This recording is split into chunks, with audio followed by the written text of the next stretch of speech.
Lord, naniniwala ako na magbabago ang mabigat na sitwasyon ko. Lord, thank you for today. Thank you for another day. Maraming salamat sa bagong pagkakataon na ibinigay niyo sa akin. Maraming salamat, Lord, kasi alam ko maraming magandang pangyayari ang mangyayari sa araw na ito. Alam ko na puno ng pagpapala ang araw na ito. Maraming magagandang pangyayari ang ibibigay niyo sa akin. Alam kong patuloy ang pagbibigay niyo ng magagandang bagay sa aking buhay.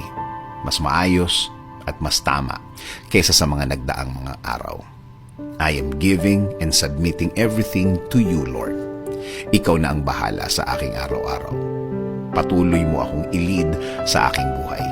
Patuloy mo akong bigyan ng guidance. Alam kong patuloy mong ilalagay ang mga bagong opportunity sa aking buhay, Lord. Sa iyo ako palagi titingin. Sa iyo palagi ako magfo-focus. At hindi sa mga mahihirap na nararanasan ko. At hindi sa mga sitwasyon na nasa harap ko. Sa mga bagay na kung iisipin ko, Lord, ay malulungkot lang ako at iisipin bumigay. Again, Lord, I declare this will be a good day today. It will be better than yesterday. Compared sa mga dumaan na mga araw, compared sa mga nangyari noong mga nakarang araw at panahon. Salamat sa laging pagbibigay ng mga bagong pagkakataon, sa mga new chances, sa mga second chances. Sa plano niyo ako titingin palagi, sa magandang finished product ng plano niyo sa akin. Patuloy niyo akong proteksyonan, patuloy niyo akong i-bless, Lord. Patuloy niyong ilagay ang mga tamang opportunities sa aking way. Patuloy niyo pong ilagay ang mga tamang impluensya sa aking mga dinadaanan, Lord. Sa aking mga dadaanan, Lord. Itinataas ko din sa inyo ang aking pamilya. Patuloy niyo din silang alagaan. Ilayo niyo po sila sa mga masasama, mga taong may maitim na balak sa kanila at sa akin, Lord. Patuloy niyo silang i-bless ng mga pangangailangan nila, Lord. Pati po ang aking bayan. Kayo na din po ang manguna sa aming bayan. Kayo na po ang magbigay ng dapat para sa aming bansa.